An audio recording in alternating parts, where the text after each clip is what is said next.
Hello students, एक बार फिर से स्वागत है आपका अपने यूट्यूब चैनल ड्रीम क्लासेस पर। पीछे कुछ टॉपिक्स जो है हमने कवर कर लिए हैं, जैसे हेनरी का नियम, राउल का नियम, आदर्श विलयन, अनादर्श विलयन। अब हम बात करेंगे नेक्स्ट टॉपिक के बारे में। तो जो आज हमारा नेक्स्ट टॉपिक है वो है आपका साम्य वाष्पदाब। देखो, अगर हम साम्य वाष्पदाब की बात करते हैं तो इसके लिए आप पहले कॉन्सेप्ट को समझना। साम्य वाष्पदाब किसे कहते हैं? देखो, वाष्पदाब किसे कहते हैं पहले तो आपको ये समझना जरूरी है, क्योंकि वाष्पदाब जो है ना, इसके बारे में मैं आपको बता चुकी हूँ कि जब आप किसी भी पात्र में द्रव लेते हैं तो उस द्रव की सतह पर वायु मतलब जो दाब लगाया जाता है ना, वाष्प के द्वारा द्रव की सतह पर जो दाब लगाया जाता है उसे अपने वाष्पदाब बोलते हैं। पर हम अभी बात कर रहे हैं साम्य वाष्पदाब के बारे में। तो इससे अपने कैसे समझेंगे?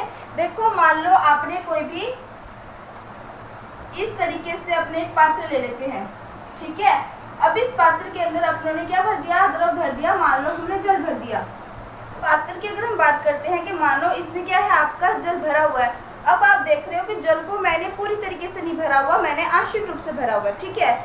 अगर आप इस जल की बात करते हो तो आपको पता है कि ये जल जो है ना, आज नहीं तो कुछ टाइम बाद धीरे धीरे खत्म होने लग जाएगा।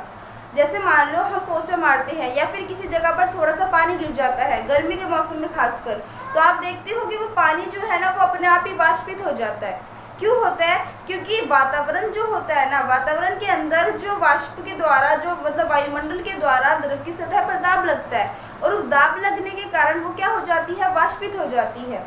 क्लियर बात? तो अब हम बात करेंगे कि ये जो पात्र है, इस पात्र को आपने निर्वात में रखा है, यानी मैं कहती हूँ कि इसको आपने इस तरीके से मान लो ढक दिया। आपने इसको क्या कर दिया? ढक रखा है। अब आप ढकने के बाद अब आप देखते हो कि जैसे इस पे क्या कहते हैं, इसके यानी द्रव की सतह पर जैसे ही दाब लगेगा, दाब लगने के कारण क्या होगा कि ये जो द्रव है वो आपकी वाष्पित होना शुरू हो जाएंगी, और जो वाष्पित होएंगी वो सारी की सारी आपके ढक्कन के सतह पर एकत्रित हो जाएंगी, ठीक है। तो आपको पता है कि जैसे अगर अपने बात करते हैं कि ये वाष्पित होंगी और इसकी सतह पर एकत्रित हो जाएंगी, कब तक ये प्रोसेस चलता रहेगा? तब तक चलता रहेगा जब तक आपका जितना हिस्सा खाली है वो पूरी तरीके से वाष्प की बूंदों द्वारा भर नहीं जाता। समझ आ गई बात? देखो, मैं दोबारा बता रही हूँ कि मैंने क्या किया है। मैंने एक पात्र ले लिया और उस पात्र में मैंने जल भर दिया, ठीक है। अब जल भरने के बाद अब मैंने इसको पूरी तरीके से ढक रखा है, यानी अब ये निर्वात में है, इसमें वायु का या फिर किसी भी चीज़ का कोई कण नहीं है, ठीक है। तो अब आप देख रहे हो कि जैसे जैसे इस पर, इसके सतह पर जैसे जैसे दाब लगेगा, दाब लगने के कारण आपकी वाष्प की बूंदें बनेंगी। शुरुआत में आपके कुछ ही वाष्प की बूंदें बनती है, फिर वो वाष्प की बूंदें मिलकर भी इसकी सतह पर दाब लगाती है, ठीक है। और जैसे जैसे ये वाष्प की बूंदें जितनी ज़्यादा बनेंगी, दाब भी उतना ज़्यादा लगेगा, यानी जैसे जैसे दाब का मान बढ़ता जाएगा तो वैसे वैसे वाष्प की बूंदें ज़्यादा से ज़्यादा बनती रहेंगी। आई थिंक ये बात क्लियर हुई आपको। तो इसमें क्या होता है कि जहाँ तक आपका ये पात्र खाली है वहाँ तक तो आपकी वाष्प की बूंदें बन जाएंगी, ठीक है। अब सपोज करो कि ये जो इतना एरिया है, ये जो इतना एरिया है जो आपका पूरी तरीके से खाली है, वो कब तक आपका ये प्रोसेस होता रहेगा? जब तक वो पूरी तरीके से वाष्प की बूंदों से भर नहीं जाता। अब ये इस तरीके से वाष्प की बूंदों से भर चुका है, ठीक है। अब जब तक ये वाष्प की बूंदों से नहीं भरता तब तक तो ये प्रोसेस चलता रहेगा, लेकिन जहाँ आपका द्रव और वाष्प जो है आपको इक्वल दिखने लग जाए, वहाँ पर ये प्रोसेस आपको रुकी हुई प्रतीत होती है, ठीक है। क्यों होती है? क्योंकि ये प्रोसेस जो है, देखो, इतना हिस्सा खाली है, नीचे वाला हिस्सा जल से भरा हुआ है, और जल तब तक वाष्प की बूंद में परिवर्तित होगा जब तक कि इसके सतह पर दाब लगता रहेगा, और जितना हिस्सा खाली है वो भर नहीं जाता। जैसे ये भर जाएगा तब ये साम्य अवस्था में आ जाएगा। आपके 11th के अंदर जो चैप्टर था, 7 नंबर चैप्टर साम्य, तो आपने साम्य अवस्था के बारे में डिटेलिंग से पढ़ रखा है कि साम्य अवस्था कहते किसे हैं। फिर भी आप यूँ समझो कि साम्य अवस्था किसे कहेंगे? जब आपका द्रव, ये आपका द्रव में चेंज हो और द्रव आपका वाष्प में चेंज हो, जब दोनों एक दूसरे में परिवर्तित होते रहते हैं, उसी को हम साम्य अवस्था बोलते हैं, ठीक है। अपने बोलते नहीं है कि जो ठोस है उसको हम द्रव में चेंज कर सकते हैं गर्म करके, करके और द्रव को ठंडा करके दोबारा ठोस में चेंज कर सकते हैं। तो ये जो निशान है वो किसको बताता है? साम्यावस्था को बताता है। ठीक है, तो वही चीज़ यहाँ पर है। अब देखो, जैसे उन्होंने कहा कि जितना आपका हिस्सा खाली था वो वाष्पित हो चुका है, वो पूरी तरीके से वाष्प की बूंदों द्वारा भर चुका है। लेकिन जब ये खाली हिस्सा पूरी तरीके से वाष्पित यानी वाष्प बूंदों द्वारा भर जाएगा, फिर क्या होगा? फिर उसके बाद ये जो आपकी वाष्प की बूंदें हैं वो दोबारा किस में चेंज हो जाएंगी? द्रव में होगी चेंज। फिर उसके बाद जैसे ही आपकी कुछ बूंदें द्रव में चेंज होगी तो हिस्सा खाली हो जाएगा, फिर द्रव जो है वो दोबारा वाष्प की बूंदों में परिवर्तित हो जाएगा। यानी ये प्रोसेस जो है ना साम्यावस्था में चलती रहेगी। समझ आई बात? अगर ये पात्र आपका कांच का है तो बाहर से देखने पर आपको प्रतीत होगा कि अभिक्रिया रुक चुकी है। साम्यावस्था में अभिक्रिया किस डायरेक्शन में हो रही है हम नहीं बता सकते, क्योंकि दोनों एक दूसरे के पर क्या है, दोनों रिएक्शन एक साथ साथ चल रही है। समझ आ रही है मेरी बात? तो ठीक यहाँ पर भी ऐसे ही हो रहा है कि द्रव चेंज हो रहा है वाष्प में, वाष्प चेंज हो रहा है द्रव में। तो ये जो प्रोसेस है, यहाँ पे जो वाष्प दाब लग रहा है ना, इसी को हम साम्य वाष्प दाब कहते हैं। आई थिंक आपको समझ आ गया होगा। तो मैं इसकी डेफिनेशन लिख देती हूँ फटाफट से, आप लोग नोट डाउन करते रहना।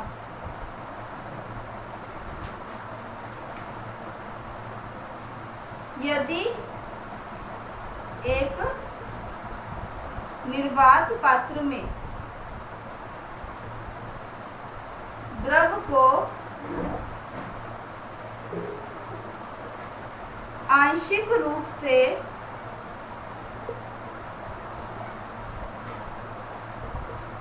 भरा जाता है तो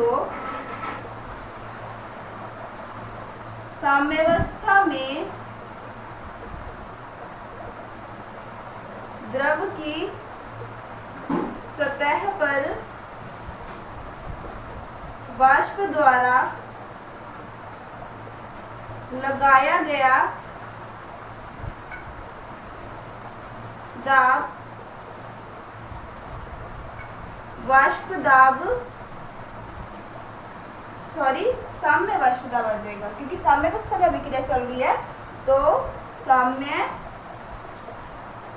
वाष्प दाब कहलाता है। ठीक है, आई थिंक आपको समझ आ गया होगा, क्योंकि ये जो प्रोसेस है वो साम्यावस्था में चल रही है। ठीक है, तो जो स्क्रीनशॉट लेना चाहता है बच्चा जल्दी से ले ले, फिर हम आगे की टॉपिक की बात करते हैं। एक लाइन और ऐड कर लेना, इसे संतृप्त वाष्प दाब भी कहते हैं। ठीक है, हम साम्य वाष्प दाब भी कह सकते हैं और इसे संतृप्त वाष्प दाब भी कहा जाता है। ठीक है, इसे संतृप्त वाष्प दाब भी कहा जाता है। क्लियर बात? चलो अब देखो, अब जो है ना हमारा जो टॉपिक है, जो मैं आपको भी बताने वाली हूँ, काफ़ी इंपॉर्टेंट टॉपिक है और आप इसको ध्यान से समझना। देखो, कोई भी चीज़ है, अगर हम किसी भी चीज़ के क्वथनांक की बात करते हैं, ठीक है, तो क्वथनांक बोलते सभी के माइंड में एक पिक्चर क्लियर हो जाती है कि उबलना। ठीक है, बट सही मायने में वो उबलता क्यों है? ऐसा उसे क्या मिलता है कि उसका क्वथनांक बिंदु कहलाता है, ये उबलना शुरू कर देता है। तो इस चीज़ को समझना। देखो, क्वथनांक जो होता है ना, वो एक ऐसा ताप होता है जो वायुमंडलीय ताप के बराबर होती है।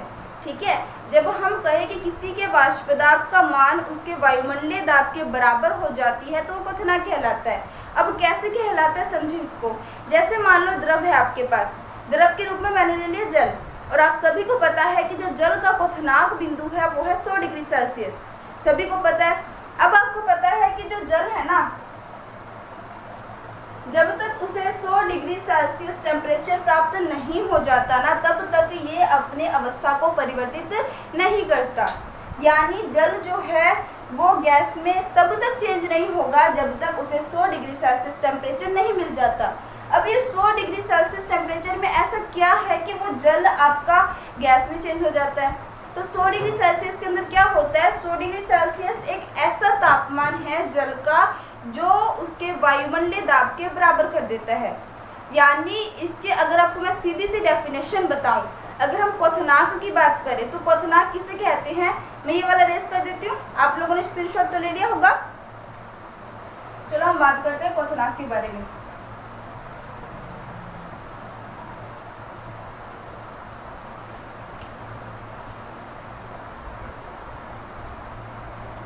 क्वथनांक किसे कहते हैं, ठीक है, जिसे मैंने बॉइलिंग पॉइंट बोलते हैं, क्वथनांक बिंदु या बॉइलिंग पॉइंट, ठीक है। तो क्वथनांक किसे कहते हैं, तो आपको ध्यान में रखना है क्वथनांक वह ताप है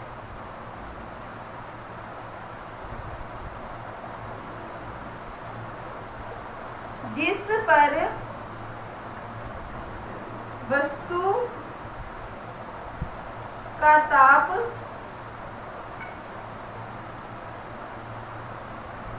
वायुमंडलीय या वस्तु का, यहाँ पे आ जाएगा आपका 2 मिनट के, वाष्प दाब, जिस पर वस्तु का वाष्प दाब वायुमंडलीय दाब के बराबर हो जाता है। यानी आप यूं समझे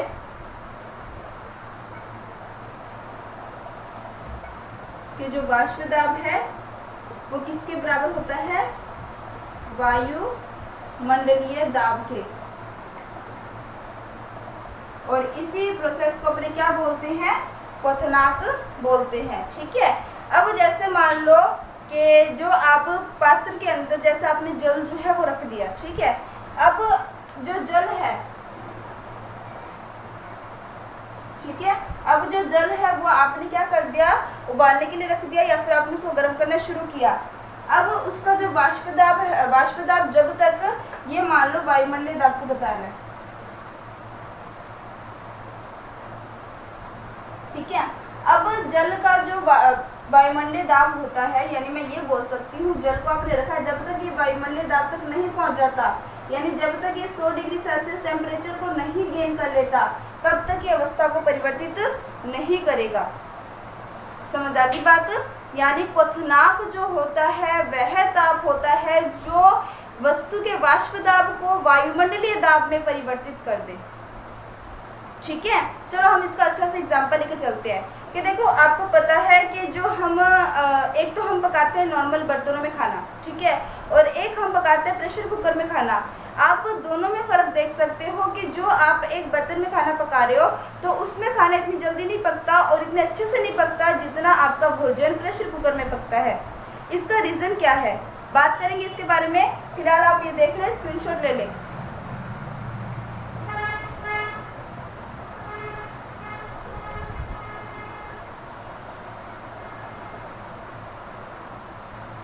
ले लिया होगा स्क्रीनशॉट आपने। तो देखो यहाँ पर अपने एग्जाम्पल लेके चलते हैं, ठीक है, कि मान लो आपने कोई भी बर्तन ले रखा है, ठीक है, कोई भी बर्तन XYZ ले लो, कोई फर्क नहीं पड़ता। अब इस बर्तन में आप क्या कर रहे हो, आप इस बर्तन में खाना पका रहे हो, ठीक है। जब आप इस बर्तन में खाना पकाते हो ना, तो आप देखते हो कि आपने जो भोजन इसमें पकने के लिए दिया है और आपने इसमें जल भी दिया हुआ है, ठीक है।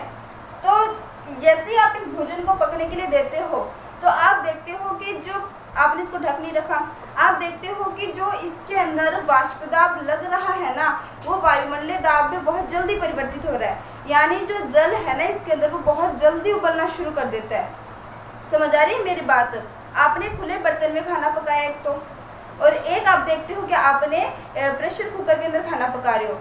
आप देखते हो कि जो आपका खुले बर्तन के अंदर आप खाना पकाने दे रहे हो ना, वो पानी बहुत जल्दी वाष्पित होने लग जाता है। क्यों वाष्पित होने लग जाता है, क्योंकि बर्तन जो है ना, बर्तन का खुद का कोई वाष्प दाब नहीं होता। समझ आ रही बात।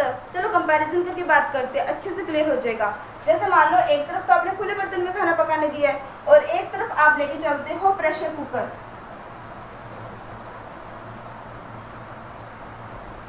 और इसको आपने ढक रखा है पूरी तरीके से। आपको पता है प्रेशर कुकर में खाना पका रहे हो तो ढकना तो पड़ेगा आपको, ठीक है। और आप इस पे खाना पकाने दे रहे हो, ठीक है। आप देखते हो कि जो प्रेशर कुकर होता है ना, इसमें खाना बहुत अच्छे से पक जाता है, लेकिन खुले बर्तन में इतने अच्छे से नहीं पकता। रीज़न क्या है, रीज़न ये है कि जो प्रेशर कुकर होता है ना, उसका खुद का भी एक प्रेशर होता है। नाम से क्लियर है, प्रेशर कुकर है यानी प्रेशर कुकर का क्या होता है, खुद का भी एक प्रेशर होता है। तो इसके अंदर जो जल है, जो भोजन है, पहले वो क्या करेंगे, पहले वो इस प्रेशर कुकर के प्रेशर को पार करेंगे। क्लियर बात। फिर इसको पार करने के बाद ये पार करेंगे वायुमंडलीय दाब को। समझ आ रही है मेरी बात। फिर ये पार करेंगे वायुमंडलीय दाब को। वायुमंडलीय दाब को पार करते करते इसके अंदर जो भोजन है ना, पानी उसको बहुत ही अच्छे से पका लेता है। लेकिन दूसरी तरफ अगर हम खुले बर्तन की बात करते हैं तो खुले बर्तन में क्या होता है कि यहाँ पे किसी प्रकार का आपने ढक्कन नहीं लगा रखा, पहली बात तो ये है। दूसरी बात आप देखते होंगे यहाँ पर जो आपका वाष्प दाब होता है ना जल का, वो वायुमंडलीय दाब के बराबर बहुत ही जल्दी हो जाता है। और बहुत ही जल्दी होने के कारण ये आपका पानी बहुत ही जल्दी सूख जाता है या वाष्पित होने लग जाता है। ठीक है, अब ये पानी वाष्पित होने लग जाएगा तो भोजन तो नहीं पकेगा ना अच्छे से, क्योंकि भोजन को तो अंदर से हीट चाहिए, भोजन को तो अंदर से ऊष्मा चाहिए ताकि वो अच्छे से पक जाए। लेकिन प्रेशर कुकर में तो वो चीज़ मिल रही है, लेकिन इस खुले बर्तन में वो चीज़ से नहीं मिल रही। समझ आ रही है बात? ठीक है, तो इस कारण से आपके खुले बर्तन में तो खाना इतने अच्छे से नहीं पकता, लेकिन प्रेशर कुकर में पक जाता है। रीज़न यही है क्योंकि प्रेशर कुकर का पहला खुद का प्रेशर होता है। पहले इसे जो भोजन है, ये जो जल है, पहले उन्हें इस प्रेशर को पार करना पड़ता है। फिर उसके बाद जो इसके वायुमंडलीय दाब है, फिर उसके बाद वहाँ तक पहुँचना पड़ता है, तब तक भोजन आसानी से पक जाता है। लेकिन इसमें ऐसा कुछ नहीं है। समझ आ गया आपको ये दोनों? चलो एक और एग्जाम्पल ले लेते हैं। ठीक है, जैसे मान लो अगर हम बात करते हैं पहाड़ी इलाकों में रहने वाले लोग। ठीक है, कुछ लोग आपको पता है पहाड़ी इलाकों में रहते हैं और कुछ जो हम जैसे समतल जो है स्थल पे रहते हैं नॉर्मल। ठीक है, तो अगर हम उनके और हमारे में कंपेयर करके बात करते हैं तो आपको पता है कि जो वायुमंडलीय दाब होगा, जो वायुमंडलीय दाब होगा वो सभी के लिए सेम होगा। पहले तो आप ये माइंड में क्लियर कर लो, वायुमंडलीय दाब क्या होगा, सभी के लिए सेम होगा। कि जो एटमॉस्फेयर प्रेशर होगा वो सभी के लिए सेम होगा, क्योंकि आपको पता है कि जो गैसों की लेयर होती है ना, वो क्या होती है, सफिशिएंट होती है कि अगर इससे ऊपर जाएंगे तो ये गैस खत्म है। समझ आ गई बात? ऐसे ही अगर अपने बात करते हैं वायुमंडलीय दाब के बारे में तो वो सभी के लिए इक्वल है, चाहे कोई व्यक्ति पहाड़ी इलाके पे रह रहा हो, चाहे कोई व्यक्ति जमीन में यानी अपने स्थल में समतल जमीन में रह रहा हो। समझ आ गई बात? अब इस चीज को समझना कि मान लो कोई व्यक्ति है जो पहाड़ी इलाकों पे क्या कर रहा है, अपना भोजन पका रहा है। ठीक है, क्या कर रहा है, पहाड़ी इलाकों में भोजन पका रहा है, और जो हम जैसे हैं वो यहाँ पे समतल पे अपना भोजन पका रहे हैं। ठीक है, तो अब इन दोनों में अगर हम कंपेयर करेंगे तो दोनों के लिए वायुमंडलीय दाब का जो एरिया है वो तो समान रहेगा। अब आपको पता है कि ये जब अपना भोजन पकाने लगेंगे तो इनका जो वाष्प दाब होगा वो वायुमंडलीय दाब में बहुत जल्दी परिवर्तित हो जाएगा। लेकिन समतल जमीन पे रहने वाले लोगों को जो आपका वाष्प दाब होगा उसके वायुमंडलीय दाब में परिवर्तित होने में ज़्यादा अपने बोल सकते प्रेशर मिल जाएगा। समझ आ गई बात? यही कारण है कि जो पहाड़ी इलाकों पे लोग रहते हैं उनका भोजन इतना अच्छे से नहीं पकता हमारे मुकाबले। समझ आ गई बात? यानी मैं ये बोल सकती हूँ कि क्वथनांक यानी सिंपल माइंड में पिक्चर क्लियर होना चाहिए आपका। क्वथनांक मतलब क्या होता है, जब आपका वाष्प दाब यानी आप जो भी पदार्थ ले रहे हो उसका वाष्प दाब वायुमंडलीय दाब के बराबर हो जाता है तो उसी को हम क्या बोलते हैं, क्वथनांक बोलते हैं। और जब तक किसी का भी क्वथनांक बिंदु से नहीं मिल जाता तब तक उसके अवस्था में परिवर्तन नहीं होता। क्लियर हो गया? तो यहाँ पे मैं लिख देती हूँ,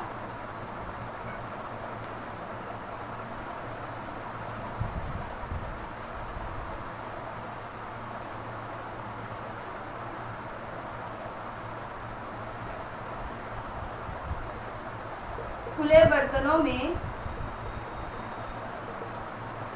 भोजन पकाने से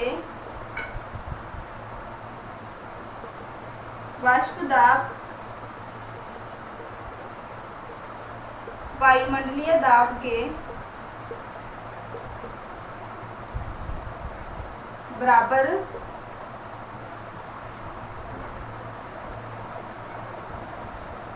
अपनी इस लाइन को इस तरीके से लिखते हैं, करेक्शन करके थोड़ा सा। खुले बर्तनों में भोजन पकाने से बहुत जल्दी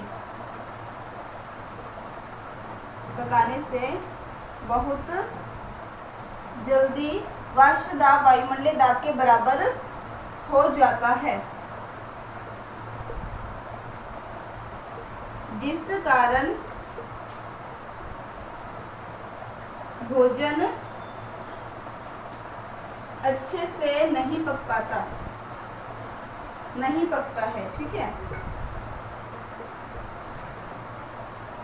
परंतु प्रेशर कुकर का दाब उच्च होता है, जिस कारण भोजन अच्छे से पक जाता है। एक तो ये एग्जाम्पल हो गया, एक ये एग्जाम्पल हो गया। एक आपका वो बन जाएगा कि पहाड़ी इलाकों पर वो भोजन जो है वो आसानी से नहीं पकता, ठीक है। पहाड़ी इलाकों में भोजन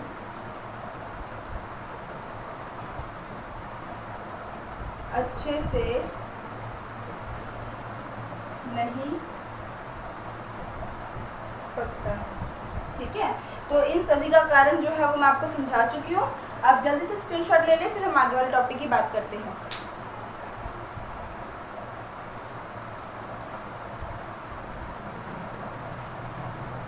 ले लिया होगा स्क्रीनशॉट आपने। अब जो है आपका टॉपिक स्थिर क्वाथी, ठीक है। तो अब आपका टॉपिक क्या है? स्थिर क्वाथी। देखो पहले इस चीज को समझो कि स्थिर क्वाथी क्या चीज है। स्थिर क्वाथी में क्या होता है कि जैसे मान लो आपने किसी भी विलय की या विलायक की बात करते हैं, ठीक है। तो आपको पता है जो विलय आपने ले रखा है, ठीक है, उसका जो वाष्प दाब है वो अलग है, ठीक है। जैसे मान लो जल है, जल का 100 डिग्री सेल्सियस है, अल्कोहल है, अल्कोहल का 78.5 डिग्री सेल्सियस है। तो जो भी आप ले रहे हो सभी का क्या होता है, क्वथनांक का मान जो होता है वो अलग अलग होता है। क्लियर बात। अब मान लो जल का आपने ले लिया, उसके क्वथनांक का मान 100 डिग्री सेल्सियस है। आपने विलायक के रूप में या विलय के रूप में और कुछ ले लिया तो उसका भी जो टेम्परेचर होता है या जो उसका क्वथनांक होता है वो भी अलग है। लेकिन अगर आपने विलय को और विलायक को मिक्स कर दिया, मिक्स करने के बाद आप क्या देखते हो कि अब आपके विलय और विलायक के अणु पूरी तरीके से आपस में घुल चुके हैं, दोनों का समांगी मिश्रण बन चुका है। समांगी मिश्रण बनने के बाद अब उनका जो क्वथनांक का मान होगा ना वो क्या होगा, अलग होगा। समझ आ रही है बात? देखो नॉर्मल सी बात है, आप जो विलय ले रहे हो उसके क्वथनांक का मान अलग है, आप जो विलायक ले रहे हो उसके क्वथनांक का मान भी अलग है। लेकिन अब जो आप विलय और विलायक को मिलाकर विलयन तैयार कर रहे हो, यानी जो समांगी मिश्रण तैयार कर रहे हो, अब उसके क्वथनांक का मान भी क्या होगा, अलग होगा विलय विलायक की तुलना में। लेकिन जो विलयन के अणु होंगे ना उन सभी के क्वथनांक का मान आपस में समान होगा, ठीक है। तो यानी विलयन के अंदर जो आपकी विलय और विलायक है दोनों के संघटक आपस में मिल चुके हैं, दोनों के संगठनों ने क्या कर लिया है, एक स्थिर क्वाथी मिश्रण बना लिया है। यानी अब जो उनके प्रत्येक अणुओं का क्वथनांक होगा सभी का क्या होगा, सेम होगा। ऑब्वियस सी बात है सेम ही होगा क्योंकि वो पूरे एक दूसरे में मिक्स हो चुके हैं और प्रत्येक कण जो है वो एक दूसरे के समान है, तो उनका जो क्वथनांक होगा वो भी क्या हो जाएगा, समान हो जाएगा। तो इसी को हम स्थिर क्वाथी मिश्रण कहते हैं। क्लियर बात? तो मैं आपको जल्दी से डेफिनेशन बता देती हूँ। कुछ द्रव मिश्रित करने पर स्थिर क्वाथी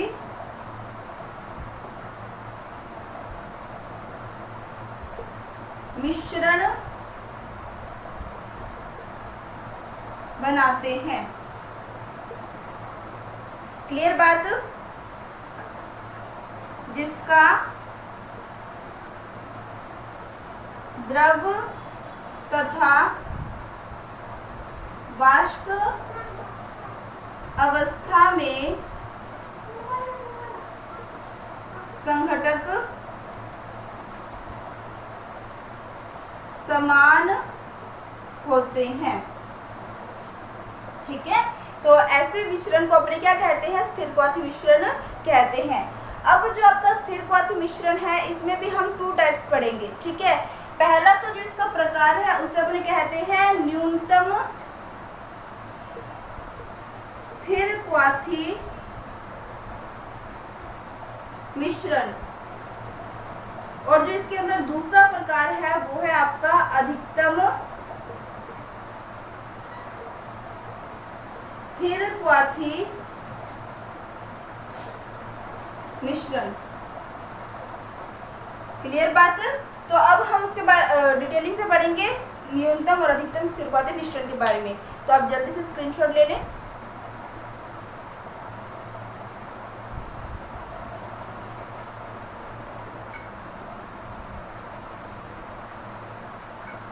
ले लिया होगा स्क्रीनशॉट आपने। तो अब हम पढ़ेंगे न्यूनतम क्वथनांकी स्थिर क्वाथी मिश्रण। पहला पॉइंट हमारा क्या रहेगा? न्यूनतम क्वथनांकी स्थिर क्वाथी।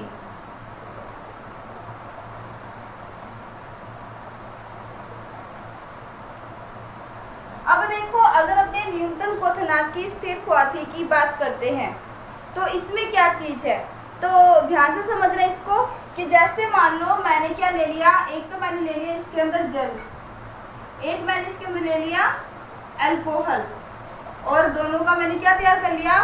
विलयन या सॉल्यूशन तैयार कर लिया।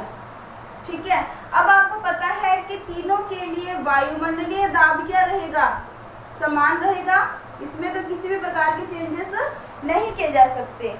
अगर हम जल की बात करते हैं तो जल का जो अपने बोल सकते हैं वाष्प दाब वायुमंडलीय दाब के बराबर कब होगा? जब इसे 100 डिग्री सेल्सियस जो है टेम्परेचर मिल जाए। ठीक है। यानी मैं बोल सकती हूँ जल के क्वथनांक का मान क्या है? 100 डिग्री सेल्सियस। ये बता रहा है आपके वाष्प दाब को। ठीक है।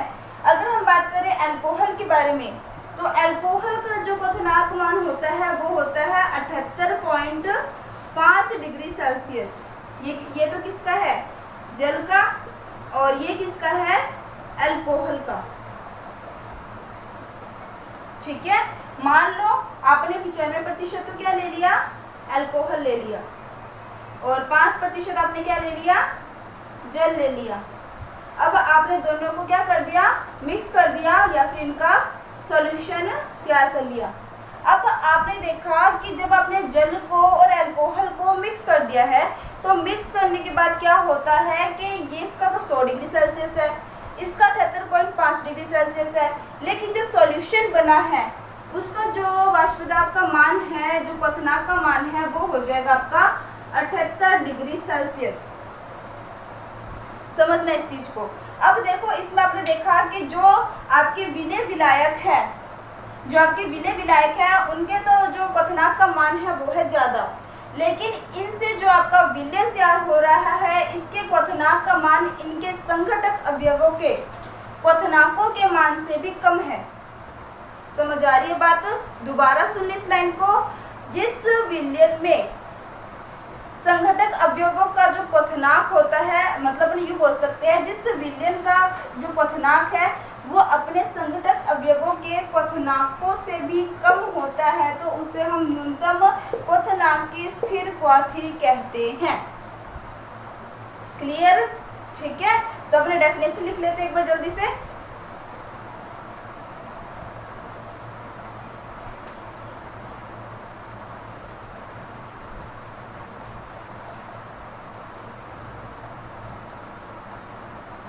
ऐसे विलयन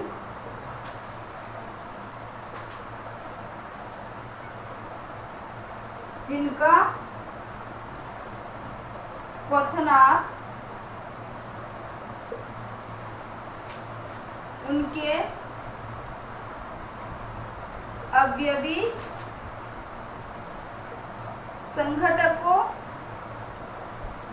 के क्वथनांक से भी कम हो,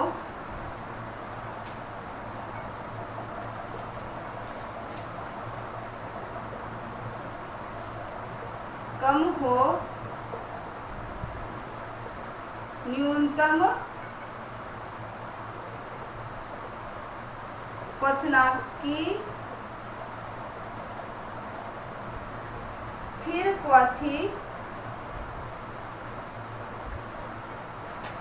कहलाते हैं। क्लियर बात? समझ आ गया होगा। ऐसे विलयन जिनका क्वथनांक उनके संघटक अवयवी क्वथनांकों से भी कम हो, तो ऐसे क्वथनांक को अपने क्या बोलते हैं, न्यूनतम क्वथनांक की स्थिरक्वाथी कहते हैं। ठीक है, तो अब ये आप जो है स्क्रीनशॉट ले लें इसका जल्दी से। फिर हम बात करेंगे अधिकतम क्वथनांक की स्थिरक्वाथी के बारे में।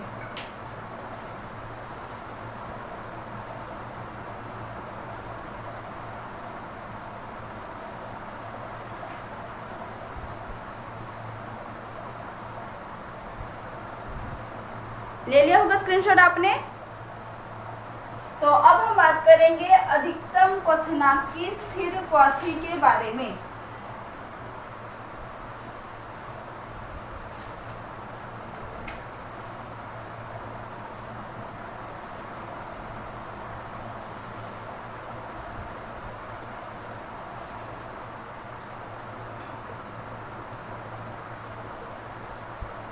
देखो आप खुद भी थोड़ा सा अपना माइंड लगाओ, आपको ये क्लियर होने लग जाएगा कि न्यूनतम में तो क्या था, जिसमें आपके अवयवी संघटकों के क्वथनांक का मान जो था वो आपके विलयन के क्वथनांक से ज़्यादा था।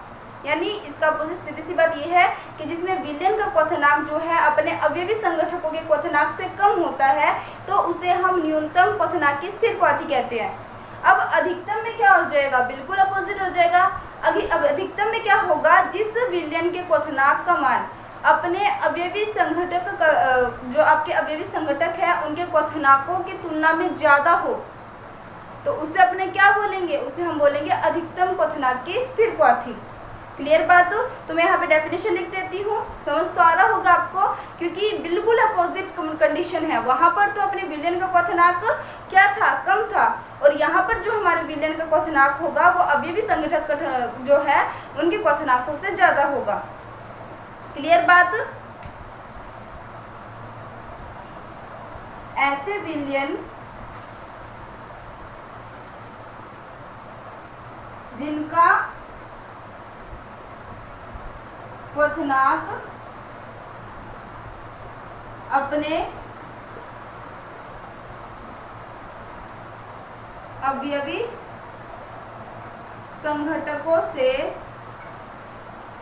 संघटकों के क्वथनांकों से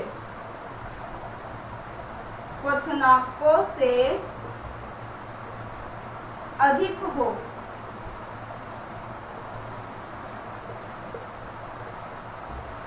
ऐसे विलयन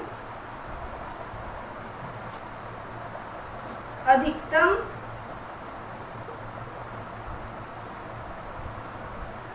क्वथनांक की स्थिरक्वाथी कहलाते हैं। क्लियर बात? तो इसमें भी हम एग्जांपल लेके चलते हैं। एक तो हम ले लेते हैं इसमें, पहले तो यहाँ पे अपन बात करेंगे वायुमंडलीय दाब। तो आपको पता है वायुमंडलीय दाब जो है वो सभी के लिए क्या होता है, इक्वल। एक तो हमने ले लिया इसमें जल, जो जल है उसका तो आपको सभी को पता है क्वथनांक कितना होता है, 100 डिग्री सेल्सियस। ये बता रहा है आपके वाष्प दाब को। क्लियर? अब उसके बाद हम लेते हैं नाइट्रिक अम्ल। क्या ले लेते हैं अपना, एक बार 2 मिनट बताती हूँ आपको। हाँ जी सही है। अब हम क्या ले लेते हैं, नाइट्रिक अम्ल। अब जो नाइट्रिक अम्ल है यानी HNO3 है, अब इसके क्वथनांक की बात करें तो वो होता है आपका 86 डिग्री सेल्सियस। ठीक है, लेकिन जब हम इन दोनों को मिक्स कर देते हैं, यानी जो हम इसका सॉल्यूशन तैयार कर देते हैं, तो सॉल्यूशन तैयार करने के बाद क्या होता है कि इन दोनों से भी जो आपका विलयन है उसके क्वथनांक का मान क्या हो जाएगा, अधिक। यानी अब जो आपके पास विलयन तैयार हो चुका है नाइट्रिक अम्ल और जल का, इन दोनों के क्वथनांक का मान जो होगा वो है 120 डिग्री सेल्सियस। क्लियर बात? अब आप खुद देख सकते हो कि यहाँ पे जो हमारा विलयन जो कि इन दोनों से तैयार हुआ है, इनके कंपेयर में अधिक क्वथनांक वाला है, तो इस कारण से हम इसे अधिकतम क्वथनांक की स्थिरक्वाथी कहते हैं। आई थिंक आपको ये टॉपिक अच्छे से क्लियर हो गया होगा। फिर भी अगर ये नहीं समझ आ रहा तो आप कमेंट कर सकते हैं। तो आप जल्दी से स्क्रीनशॉट ले लीजिए इसका।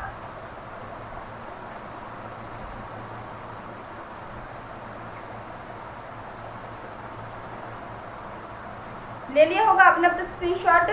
तो मेरे हिसाब से आज के सारे टॉपिक्स आपको अच्छे से क्लियर हो गए होंगे।